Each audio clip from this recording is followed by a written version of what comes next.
Mark. Mark. Hey, Mark, wake up.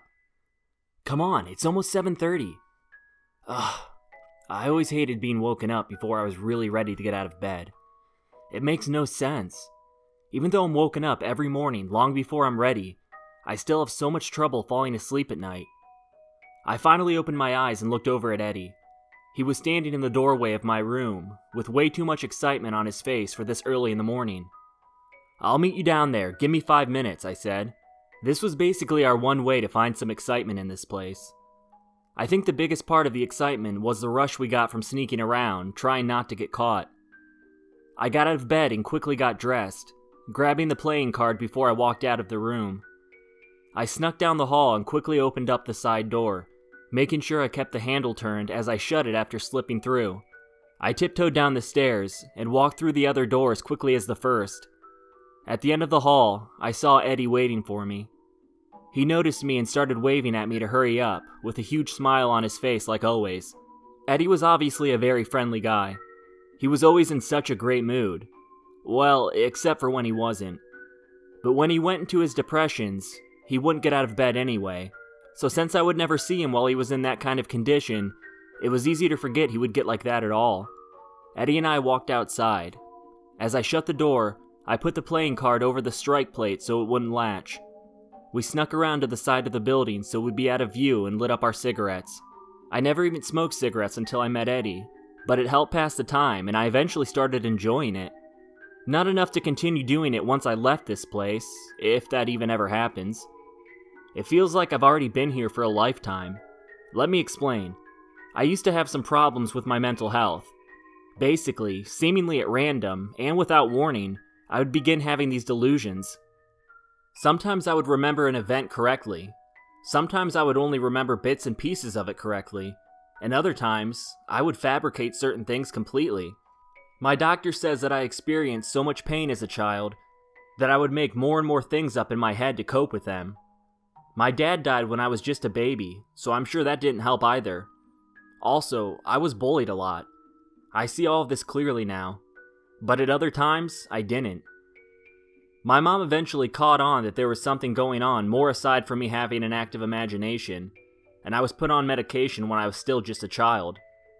When I actually took the medication, it made me practically normal, which is really all I've ever wanted. It's still all I want. To live a nice, boring, normal life. A regular job that I don't like, a small home, a girlfriend or wife, a dog, maybe some kids. But there were times that I stopped taking my medication. My doctor says it's common for people like me. We take our medication for a period of time, and we begin getting used to feeling normal. So used to it, in fact, that we either tell ourselves we no longer need it, or forget about it altogether. So throughout my life, I would have slips, and then someone, usually my mom, would notice, and I would go back on my meds. But one of those slips went unnoticed until it was too late. Until I killed someone. There was this kid I went to school with named John. He tortured me my entire life, and eventually, it led me to killing him. I never intended on killing him, I really didn't. But one night, my anger boiled over and we fought. He pulled a knife on me during the struggle, and it ended up in his neck. Now the problem was that I came to his house, and I attacked him. So I was still considered to be at fault for this whole altercation. My only saving grace was that the murder weapon was indeed determined to have belonged to John. Well, that and the fact that I was determined to not be mentally competent to stand trial. My charges went from second-degree murder to manslaughter, based on the fact that I didn't actually show up at John's with a weapon. But since it was eventually determined that I wasn't able to stand trial, I was sent to the state psychiatric hospital, and then eventually here. This place is actually great, at least compared to the others. I started off in jail for months while waiting for the court proceedings to be over. Jail wasn't as bad as I would have guessed, although I was placed in the mental health pod, so maybe it wasn't as bad in there as it is in other places. The state psychiatric hospital was more comparable to what I would have guessed prison to be like, rather than a hospital. It was dark, dirty, and flat out scary. I actually feared for my life in there at times. It was a dark part of my life that I do my best to forget about, but it still haunts me at times. Luckily, I was only there for about 6 months. It didn't take the doctors long to determine that I wasn't much of a threat as long as I took my medication, and as long as I was institutionalized, there was no worry that I would stop taking it. Then I was transferred here, the Elmhurst Mental Health Rehabilitation Center, more commonly just referred to as Elmhurst. This place is more like an actual hospital, a nice, safe, clean environment. The biggest thing to fear at this place is dying of boredom. I, of course, lived on the long-term treatment floor. There are other floors and sections to this place, such as the clinic, which is where patients might stay a night or two if they develop a physical illness or injury. There's the crisis intervention ward, which is mostly for people who are depressed or suicidal and need to be observed for a few days until they are in good enough shape to be on their own. There's also an entire floor that is a 30-day drug and alcohol rehabilitation center. And then there's our floor, the ward for those who will be here indefinitely. Those who need to be separated from the good people of the general public.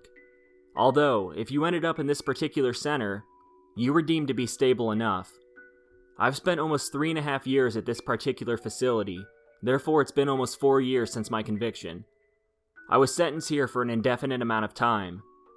Technically speaking, those sent here will be here until the doctors say they can leave at their discretion, so some can be here for anywhere between 1 day and the rest of their lives.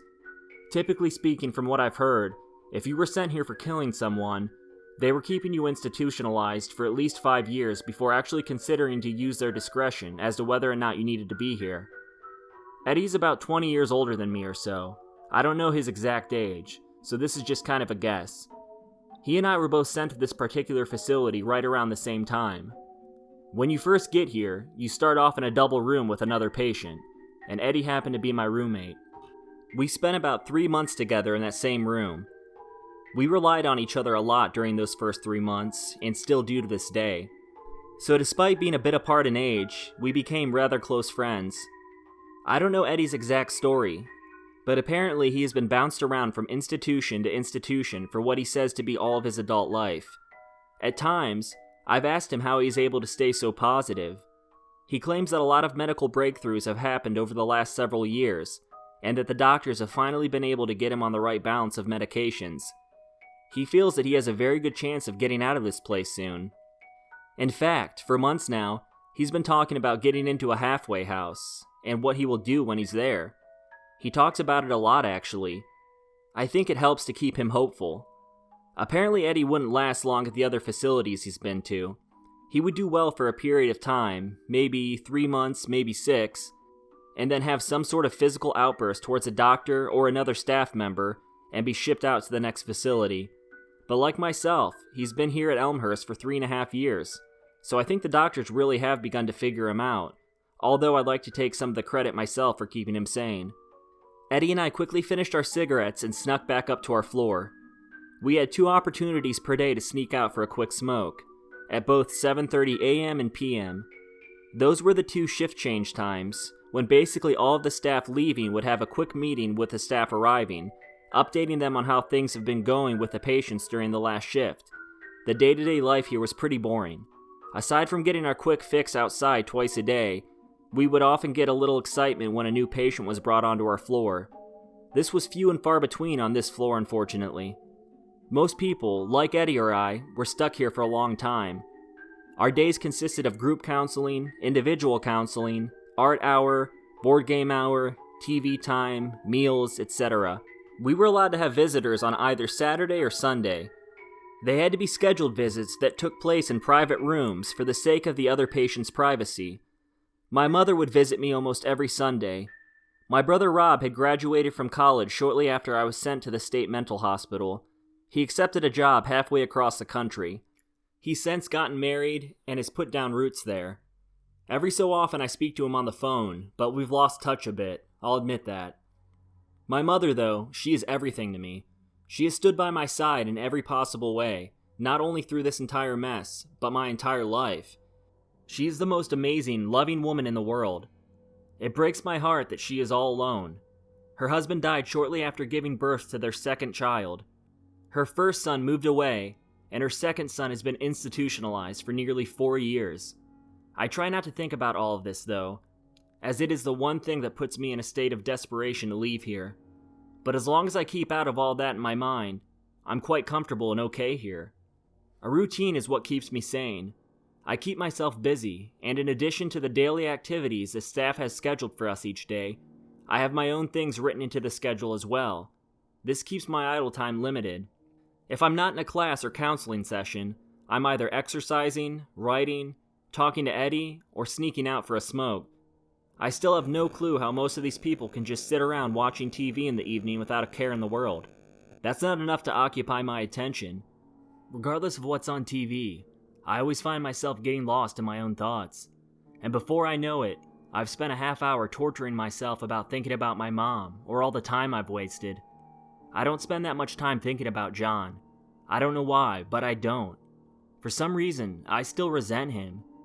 He's dead, but I still resent him.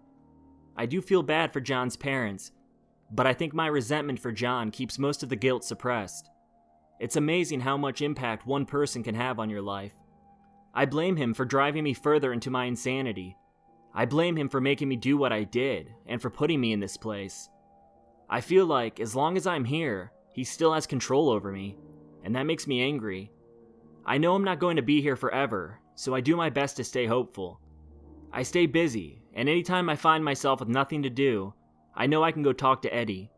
He's my best friend. We've made a pact. Whichever one of us gets out of here first will come and visit the other. Plus, at this point, I probably owe him around $1 million for all the cigarettes he bums me that his mom sneaks in for him during visits. As days passed, we continued up our normal routine. Things were good, and Eddie was as cheerful as ever. Well, that was until we were in the middle of our board game one night. Eddie and I were partners, just like usual. We were playing Scrabble together, having fun and joking around with each other like normal.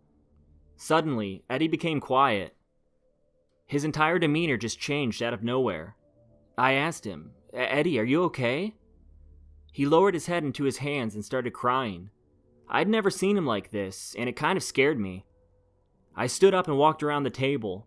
I knelt down and put my arm around him. "What's wrong, man? Was it something I said?"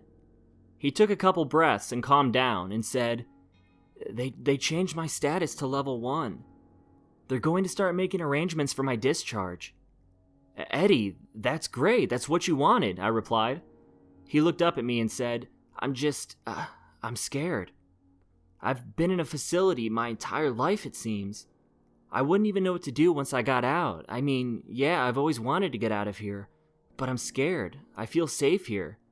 "Eddie," I said, "they're not just going to kick you out the front door. Like you've been saying, they're going to put you in a halfway house. They make sure that people like us have a steady, smooth transition. This is great news, man. I understand that you're scared, but you're going to have plenty of time to get out there and make a life for yourself." "I know, Mark. I know I have time. But the world has just changed so much since I've been in here. I don't know how anything works. Cell phones, computers, the internet? I don't know anything about that stuff," he said. I went on to assure him that it wasn't all that difficult, and that he was a smart guy. And he really was. A lack of intelligence was never Eddie's problem, but I understood his fear. I'd been institutionalized for not even quite 4 years, but even I felt as if life was passing me by. 4 years, and what had I gained while here? Even all the way back to when I was being held in the county jail, they put me back on my proper meds. The problem with me was solved right then and there. I've spent the next 4 years talking to counselors and psychiatrists, telling them everything they want to hear. But there's just nothing to gain here. There's no mystery that needs solved. I have a condition. It's irreversible, and there's no cure for it. But it is treatable. All I need to do is take my meds, and then I'm fine. That was figured out 4 years ago, and since then, nothing else has been accomplished. I've merely been watching life pass me by. By now, I could be graduating college. Instead, I don't even have a high school diploma.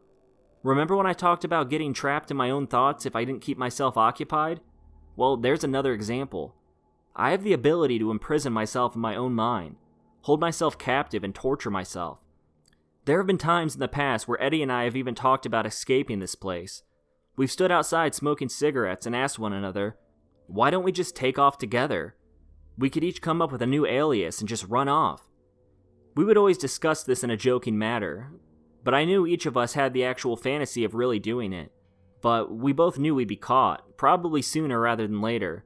and when caught, we would be sent back to the state psychiatric hospital, aka prison, where we would more than likely be left to die. But it was fun to talk about. It was just another element of excitement we could deposit into our lives. The next morning, Eddie and I snuck out for a smoke like usual. He was in a much better mood than he was the night before. He explained to me that it could be weeks or even longer before he was moved into the transitional housing. He had been in a bit of a panic the night before, thinking he was going to be moved into a strange house the very next day or something. In art class that day, we were supposed to draw out what our lives were going to look like 5 years from now. I had no idea what to draw. It's not that I didn't want to participate, well, I kind of didn't, but it was mostly that I just had no idea what to draw. I try not to think about the future or the past. I try to stay in the present, or else I'll begin torturing myself again. I try to do the same thing when reading books, but the next thing I know, several pages have gone by, and I haven't actually interpreted a single word. Art isn't much better when it comes to helping either. I decided to give up on the project. It was useless. As I was sitting around waiting for class to be over, my counselor Randy came in, asking me to come talk with him. This wasn't totally unusual. Sometimes the counselors had some questions they needed answered in order to finish their charting. I followed Randy down the hall into his office, and to my surprise, my mom was there waiting for us. "Mom, what are you doing here?" I said. She stood up and gave me a long hug. "Please have a seat, Mark," said Randy. We all sat down. "Mark, your mom is here because she has something she needs to tell you, and she wanted to talk to you in person and be the one who tells you," he said. "Tell me what? What happened? Is Rob okay?" My mind began to race, and I felt myself inching closer and closer to a panic attack. "No, Mark, it's nothing like that," my mom said. "Mark, I'm here because I need to tell you, I need to tell you that I'm sick." "Sick how? What do you mean?" I replied. She continued, "Mark, a few months ago I began feeling ill. I was tired all the time, I could hardly eat, and I had an awful pain near my stomach. Eventually it got so bad that I went to go get checked out. Long story short, I was diagnosed with pancreatic cancer." What does that mean? How did they fix it?" "Sweetie, the oncologist and radiologist said I could go through with chemotherapy and radiation, but they were doubtful it would do much good and would probably only make me awfully sick. We just caught this a bit late. It's an aggressive cancer and has already metastasized, which means it's spreading." "Well, what does it mean? What are you saying?" "For now, all they can do is try to keep me comfortable. The doctor said I have about 6 weeks left, give or take." 6 weeks? No! Mom, you can't go yet. You can't leave me. I need you. I need you. Honey, you've come such a long way. I'm so proud of you. You've grown into a man, and you're a wonderful person. You've gotten the help you need. I promise you, we will get through this." Just then, Randy began to speak. "Mark, your mom called yesterday after her appointment to let us know what she found out about her condition. You've done very well here, and haven't had any issues since you've been taking your medication. I've talked with your doctors here, and we came to an agreement. I moved you down to level 1. In light of what's going on, we are discharging you to go home with your mom and spend time with her. We all agreed it would be worse for your mental health if we kept you here and restricted your contact with her during her last days. But there are conditions to this release, as you will be put on probation. First and foremost, we need you to agree to a new type of medication delivery system. Once a month, you will come to the clinic to get an injection. This injection will be the same exact medication you're already taking. The only difference is that you only need to take it once a month. The shot is designed to slowly release the medication over a 30-day period. This will ensure that you won't stop taking your meds, whether intentionally or by accident. You will receive the injection before you're discharged here, and we will set you up with an appointment. You must not miss an appointment here. You will also have to continue going to your counseling appointments. Also, I think this goes without saying, you cannot engage in any type of criminal behavior. Do you understand? At this point, the different waves of emotions were crashing through me. I could feel the despair, the anguish, and the desperation physically throw through my body as it competed with the excitement and relief that came with knowing I was getting out of here. I began feeling guilty that I was even able to feel any level of excitement after receiving the news about my mom's condition. She and I embraced, and we both began crying. I was told that my out date would be the following day. I had to go to the clinic at 8 a.m. to receive my first shot of medication. After that, I was free to go home. Free. After my mom left, I went to my room and just laid in bed, which is where I remained for the rest of the night. I just couldn't believe any of this was happening. My mom was way too young for this to be happening to her. She of all people didn't deserve this. I'm going to get out of this place. My mom is going to leave me, and I'm going to be on my own. I just couldn't imagine being able to get by on my own. I haven't even spent a single day of my adult life outside of some type of facility. But then, I thought even more about my mom, and a sense of peace came over me when I realized that she would probably already have a plan set up for me. She'll let me know exactly what to do. She's going to be dead in 6 weeks, but I would bet everything I have that she is more concerned about making sure I'll be okay than she is about her own death. She's just that kind of person. I knew that she and I would stay glued together these last 6 weeks. I'll take care of her and she'll take care of me. With peaceful thoughts flowing through my mind, I finally drifted off to sleep. Mark, come on man, we have to hurry. I was woken up by my normal alarm clock. Eddie telling me to get out of bed so we could go sneak in a quick smoke. Once I came to, I was flooded with emotion all over again. Despair due to the situation with my mom, excitement because I was finally going home, and nervousness because I was going to have to tell Eddie I was leaving today. He and I relied on each other for everything, and I knew he was going to be devastated. I told him I would meet him down there.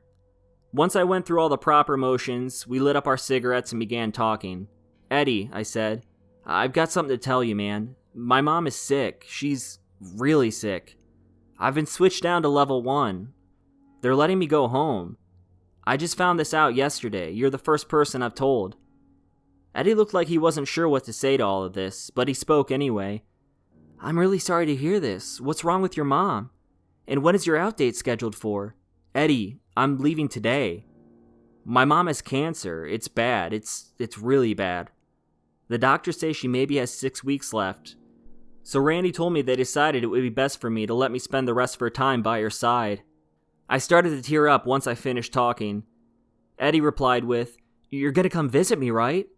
He also began to tear up, and I told him that of course I would come visit. He gave me a strong bear-like hug, and we realized we had to hurry back inside before shift change ended. We got back upstairs and ate breakfast together, and he asked for some more details about my mom. I said my goodbyes to Eddie and the rest of the people on my unit and headed down to the clinic. The injection they gave me was rather uncomfortable, but tolerable. It was a good thing though, a really good thing actually. I hate even admitting this, but sometimes, under Eddie's strict observation, I would go visit my friend, Ricky. I did this by cheeking my medication, which meant that I would only pretend to swallow it and then set it aside. After a few days of not taking it, Ricky, my best friend, would come back. Once the medication was out of my system, Eddie would make sure I stayed in my room so none of the staff would notice my unusual behavior. Ricky was someone I created in my head when I was just a little boy, and ever since, as long as I was off my meds, I would see him. He would suddenly be back and would seem as real as you or me. Once Eddie thought I'd spent enough time with him, he would make me take my meds, and then I would come back to reality. I know now the game we played was very reckless. I'm lucky I never got caught. And anyway, sometimes when I went back and saw my friend, it wasn't a pleasant reunion. There were times when he would suddenly show up, and he would be in my room, hanging from the ceiling. The memory from what I conjured up in my mind would flash back violently. Ricky, hanging lifelessly with a rope around his neck, would suddenly wake up. He would lift his head and look at me, with his arms outstretched, reaching for me to help him. I would race towards him and try to free him from the noose. I would grab at the rope, clawing at it to pull it away from his neck. But despite my efforts, I would only manage to rip his flesh from his body. Other times he would show up and be walking in like normal, but his body would be decomposing and falling apart. It was awful. It was few and far between when something like this would happen, and when it did, Eddie was quick to give me my meds. Looking back, it was just me chasing a ghost, wanting to see my friend, just looking for a false sense of happiness. It was just an overall bad idea, and this injection wouldn't allow me to try it anymore. After I left the clinic, I headed back upstairs to grab my bags. It had only taken me about 5 minutes to pack since we weren't allowed to have a lot of stuff here. Randy walked me outside and wished me luck. I gave him a hug and thanked him again. As soon as I saw my mom, waiting for me with a big smile on her face, All of the negative feelings I was carrying around immediately disappeared. It felt so good being out of that place, finally free to do anything I want. I could actually start my life now. We got in the car and began driving home. Luckily, Elmhurst was only a 35-minute drive from where we lived. It was surreal driving back into my hometown. So many things looked exactly as I remembered, and so many other things were so different. We finally got home. My mom had left my room exactly as it was when I got arrested. I laid down in my bed. Oh God, how I miss this bed. My mom and I spent the first night just enjoying each other's company. We ordered pizza and spent most of the night just talking. I decided that I would begin to look around for work. I wanted to wait until after my mom passed away so I could spend as much time with her as possible. But it just felt weird. I didn't want to just wait for her to die, regardless of the circumstances. She gave me some ideas on where to apply. We talked about my brother Rob.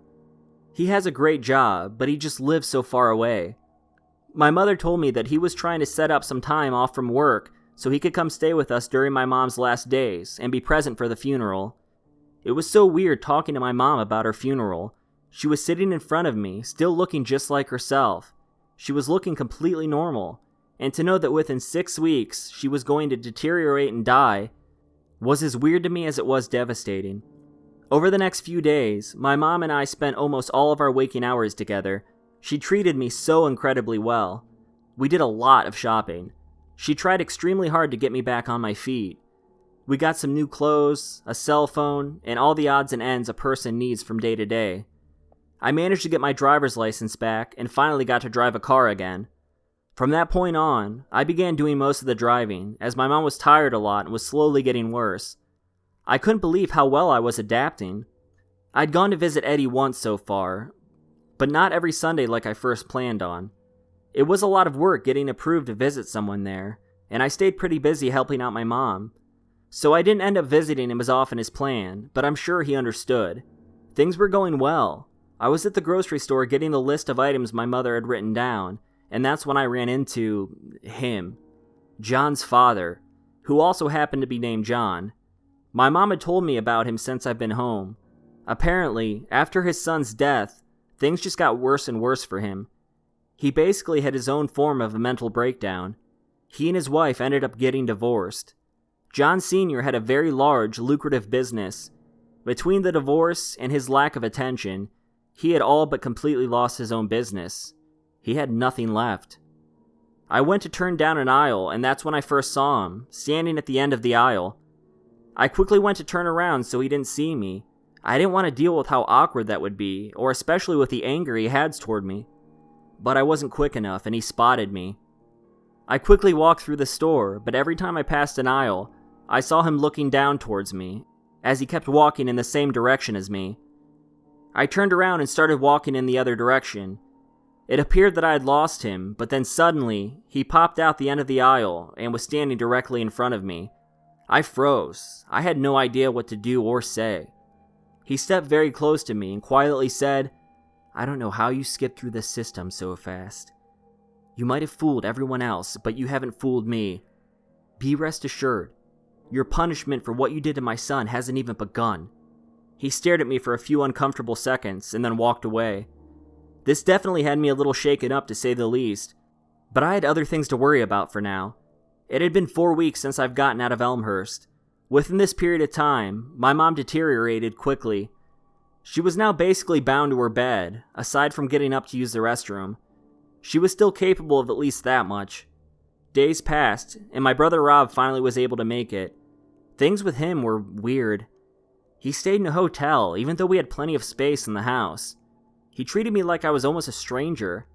I think he judged me a lot for what happened, and I guess I really can't blame him. Eventually, nurses started staying in the house more and more often, and then, in just what seemed like a blink of an eye, she was gone. It felt like she had just picked me up from Elmhurst, full of life and shopping with me. I thought of her smile that day, and now she was gone. Yes, I was heartbroken, but I forced myself to think of the good times and not dwell on the sadness of her being gone. My mom had everything set up ahead of time for her services. A lot of people showed up, and then it was over. The very next day, my brother had to fly back home for work. We were told that an attorney was going to be receiving a copy of my mom's will, and that Rob and I would find out all the details within a couple weeks. She had already told me she was leaving me the house, since I needed it, and Rob had no interest in it anyway. The house felt so empty after she was gone. The loneliness got to me quick. I promised my mom before she died that I would make sure I found some friends and wouldn't spend all my time alone. I started doing things to fill my time. I started applying to places to find a job, but I wasn't in a huge hurry. Outside of the will, my mom left me a good amount of money to live off of for quite a while. I also began going to the gym a few times a week, and also to the library so I wouldn't spend so much time at home by myself. And that's where I met her, Haley. It started by chance, so randomly, just because of a book. I was sitting down with a book, and she noticed what I was reading. She made a joke about the book, and we started talking. I made a habit out of driving to the next town over for everything I did. Everyone in my hometown gave me weird looks. I was the psycho murderer that killed the innocent boy with a promising future, and I especially didn't want to run into John Sr. But Haley didn't look at me like that. She had no clue who I was. We began talking, and I told her a bit about myself.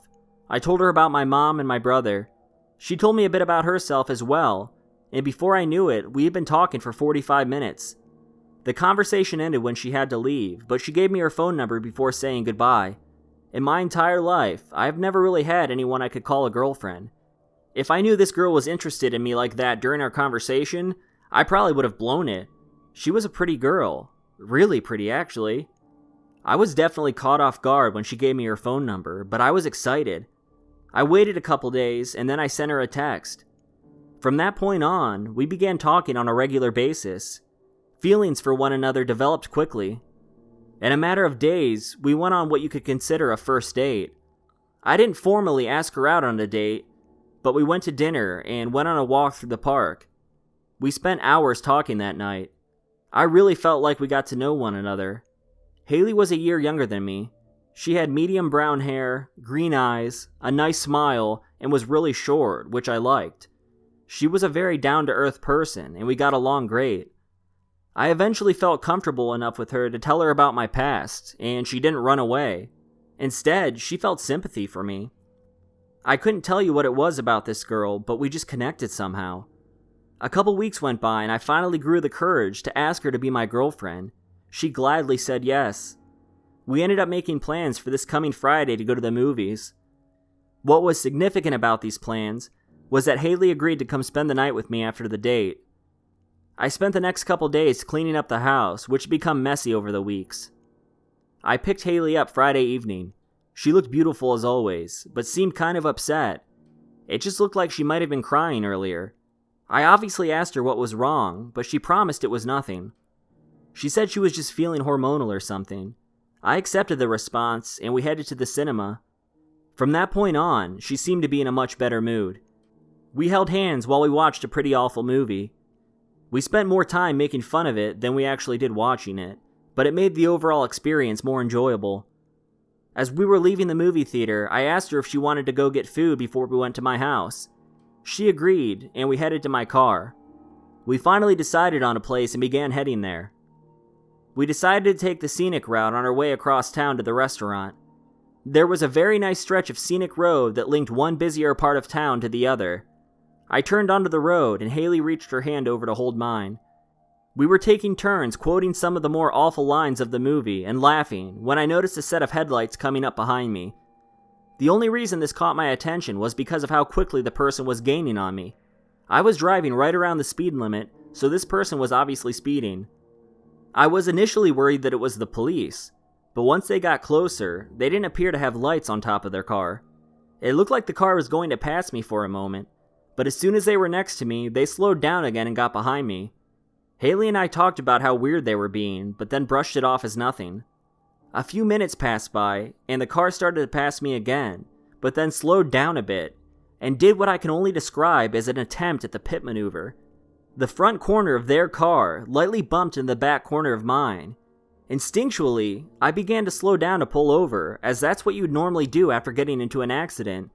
But before I even had the chance to do it, they bumped into me again in just the same way. It was obvious at this point that they were trying to ram me off the road. I decided stopping was a bad idea and that I needed to speed up to get away from whoever this was. I was about to tell Haley my idea, but she beat me to it and told me we needed to lose these people and to gun it. I pressed down on the accelerator and went as fast as I could without feeling too unsafe. Luckily for me, the person behind me had probably only seen the pit maneuver on TV and didn't have any actual training to pull it off. I guess it was one of those things, it wasn't as easy as it looked. The car did its best to stay caught up with me at first, but at the pace we were going, we quickly got to the next busy part of town, at which point the car went its own way. I tried getting a look at the car, but they had let up before turning onto the main road, so it was difficult. At that point, I cared more about getting away from them than anything. Once we felt safe, we pulled over and I checked out my car. There were some scratches on it, but the damage wasn't too bad. I told Haley that tomorrow I would file a police report so that I would have what happened on record. We were both pretty shaken up, but I didn't want to show my fear to Haley. I certainly would have been panicking much more if I had been by myself when it happened.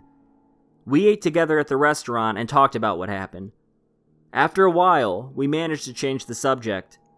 Before long, we headed back to my place for our first sleepover. The drive was nice and uneventful. But when we got to my house, it was a different story.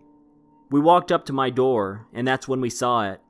It was John's class photo, pinned up to my door by a knife.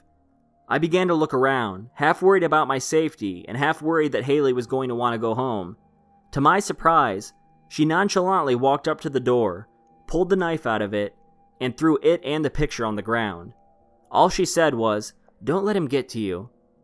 I was even happier now at this point that I had decided to tell Haley everything about me. Haley and I had a really good time together that night. I'm not one to kiss and tell, not that I'd ever had the chance before now, but let's just say I experienced a few firsts that night. Over the next few days, we spent all of our free time with one another. I knew it was early on, but I fell for Haley. I didn't want to say anything that would freak her out, but one night, it just slipped out, and I told her. As soon as I said it, I regretted it because I didn't want to mess things up with her. But to my surprise, she said it back. We had only been together for a few weeks, but I knew she was the one. We started talking about building a life together in the future. She was currently living with her parents, and her dad could be verbally abusive towards her when he drank, which happened way too often. She was confiding in me after another one of his benders, when I jokingly told her that she should just move in with me. Secretly, I really wanted her to. And then she told me she actually didn't think it was such a bad idea. About 30 seconds worth of talking later, and we made it an official plan. Her parents weren't exactly thrilled with the idea. They told her that it was too soon and tried to convince her to continue living with them, but we were adults and there was nothing they can do. Despite the rather cold way they treated me, I remained as pleasant as possible towards them as Haley and I moved out her belongings. We spent an entire day moving all of her stuff into my house, and we were exhausted by the time we were done. I still had a decent amount of money left over from what my mom left for me, but I knew it would be a good idea to find a job for myself soon. Haley and I talked about it. She told me that she would be happy to get a job too, but she was already in school and I didn't want her to have to drop out or start taking fewer classes. Plus, the house was already paid for, and so was my car, so our expenses were minimal. We'd be better off in the long run anyway if she stayed in school full time. The next morning, I was woken up by my phone ringing. It was my mom's attorney. He informed me that the will had been reviewed and was wondering when Rob and I could meet with him. I explained the situation with Rob to him and told him that I would have to give him a call back after seeing when and if Rob could come for the meeting. I went back to sleep and made a mental note to call Rob later in the day. A couple days went by and I finally remembered to call Rob. He said he would find out when he could get a couple days off from work and would let me know. I started putting job applications in all over the place, hoping something would turn up. I didn't really have any work experience, so I knew finding something might be difficult. When I got a phone call from an unknown number, I was hopeful it was a prospective employer. "Hello?" I answered. A familiar voice came from the other line. "Mark!" "Eddie? Eddie, you're finally out!" It was Eddie, and he was finally out. He had made it to the halfway house. He talked about how much he hated it there, how different the world is now, how scared he is, and so on. I just kept reassuring him and promised that I would come visit him soon. I really did want to see him. I was just uncomfortable bringing Haley into that kind of environment. I myself wasn't even sure what to expect. Only seconds later, after getting off the phone with Eddie, my phone rang again. I was really hoping this wasn't the beginning of him calling me every minute of the day for reassurance or whatever, as selfish as that sounded, but it was a different number than the one he had called me from. I answered the phone and it turned out to be a manager from Rizzy's Pizzeria, calling me for a job interview for a delivery driver position. It wasn't the best job that I had applied for, but I was happy just to get called back from anywhere. We scheduled an interview for the following day. Since I was already going to be going out by myself, I decided to call Eddie so I could come visit him. Maybe once he was out of the probationary period at the halfway house and was able to leave on his own, I would bring him over to my place so he could meet Haley then. I got dressed up the next morning and headed to my interview. I spent all night thinking about it the night before and tried to be prepared, and it ended up lasting maybe 5 minutes. The manager basically described the store and the job to me, asked me about my car and license, and then asked me when I was available to start. I went to Eddie's afterwards. He was telling me that he still wasn't happy at the house, but he knew he would adjust. He seemed very happy to see me though, and appeared to be in good spirits overall. I told him all about Haley and the new job. We talked about my mom and how the funeral went. I probably spent about an hour or so visiting with him until I had to go home. I told him I would come visit him again soon, and would bring him to meet Haley once he was able to leave the house. Haley was proud of me for getting the job, even though it wasn't anything great. A couple days later, I went to my mandatory doctor's appointment and then headed to my first day of work. I actually ended up liking the job. I spent half my shift just driving around in my car, delivering food to customers. Most people tipped fairly well, and the work in the shop wasn't bad. Mostly just answering phones and making food. After about 2 weeks, I pretty much had everything down and was pretty comfortable at work. Things just kept going along, getting better and better. Rob even called back, and after another call to the attorney, I got us a date set up to go take care of the will. Friday finally came, but for me, that meant I had to work. Friday was our busiest day of the week. I was scheduled to close on this particular Friday, which meant that I wouldn't get off work until around 11:30. I told Haley that she didn't have to wait up for me, but she insisted. She said that she wanted to make me dinner, and was more than happy to wait until midnight to eat, if that meant that she would eat with me. That made me extremely happy and gave me something to look forward to during my entire shift. It must have been the quickest I had ever cleaned the store since working there. I told my manager goodnight and raced home. Haley didn't tell me what she was making for dinner. She said she wanted it to be a surprise. I told her anything but pizza would be fine. I finally made it home from the next town over and headed inside. Haley? I called out her name once I walked inside. I didn't smell any dinner or hear any cooking. I figured she must have fallen asleep, waiting for me to get off work. She didn't usually stay up this late. I went to the bedroom to check on her, but she wasn't there. I looked around the rest of the house, but it seemed that she had left. I double-checked the driveway, even though I know I'd seen her car when I got home, and sure enough, it was there. I called her cell phone, but she didn't answer. I walked back inside and sat down, and tried thinking about where she could have gone. I decided to try calling her again. It kept ringing this time too, but then I heard something. I heard Haley's phone ringing from somewhere in the house. I took the phone away from my ear so I could hear where it was coming from. The ringing stopped once I got her voicemail, so I called her again, trying to identify where this ringing was coming from. As I was walking around through the house, my heart sank as I passed by the basement door. Once I was next to it, I could tell that the ringing was coming from down there. I tried to find a reason as to why she would have been down there, or why she didn't hear me come in, but in my heart, I knew something was wrong. I opened the door and began walking down the stairs, having flashbacks from what was originally created within my own mind. I placed my hand on the railing and walked slowly, as I was afraid of what I was going to see. And once I finally made it to the bottom of the stairs, my worst fears were realized. Haley, the girl that I loved, my one and only love, was gone. Just like what I had made up in my own mind in the past, she too hung from the ceiling. I couldn't believe what I was seeing. It's like all emotion was sucked out of my body, and I just felt blank. I told myself this just had to be another delusion. Even after I felt the soreness on my arm from my most recent injection, I still told myself it was just a delusion. I walked up to her and looked at her. She was pale and felt cold. Then I noticed there was a note attached to her shirt. I suspected it was a suicide note. I pulled it from her and opened it. It only read, "Now your delusion is real. John's death won't be in vain. You took everything from me. Now I'm taking it back." Little by little, this started to become real, but I was still void of any real emotion. It almost felt like my life had been taken from me too, and I was certain that after a matter of time, it really would be. John's dad did this. He was obviously a very desperate man, a man that was willing to kill an innocent girl just to hurt me. There would be no coming back from this for him, and I was sure that he would be coming for me next. I knew at this point I needed to call the police, but I wasn't ready to let Haley go. I didn't want them to take her from me. But after some more time passed, I finally made the call. The police came. They took tons of pictures and collected all sorts of other evidence. Given my past, I was taken into custody and brought to the police station.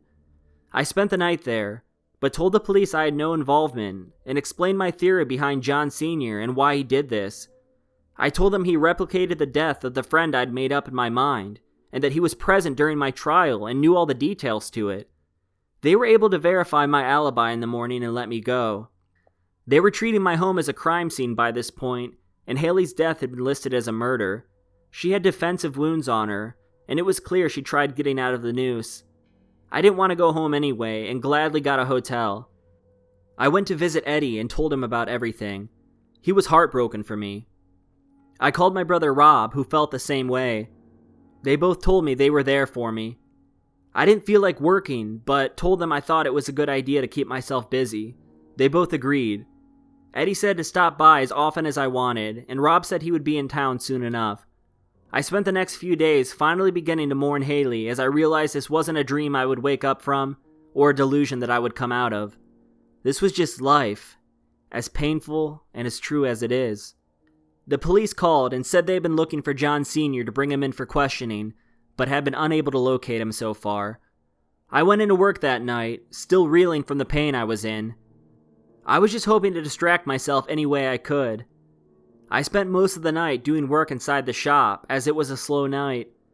The ringing of the shop's phone broke the silence, and I ran up front to answer. To my surprise, and slight confusion, it was Eddie. "Eddie, is everything okay?" I said. "Yeah," he replied. "I knew you were working tonight, so we decided to have some pizza delivered since we're only a few miles from your work." It turned out to be a pretty pleasant surprise. I took his order down and began making it. Once it was done, I told my manager I'd be right back. I started driving to Eddie's house, and about halfway there, I noticed the same car had been following me. Any other time, I wouldn't be worried, but with John Sr. still not in police custody, I was on high alert. I told myself I was just being paranoid for that very reason and continued driving. The fear rose in me again as I pulled onto Eddie's street, and the car followed. I continued to Eddie's house and pulled in the driveway. The car kept driving and pulled in a driveway a few houses down. I realized that it must have just been a coincidence and breathed a sigh of relief. I grabbed the pizza bag and receipt and got out of the car.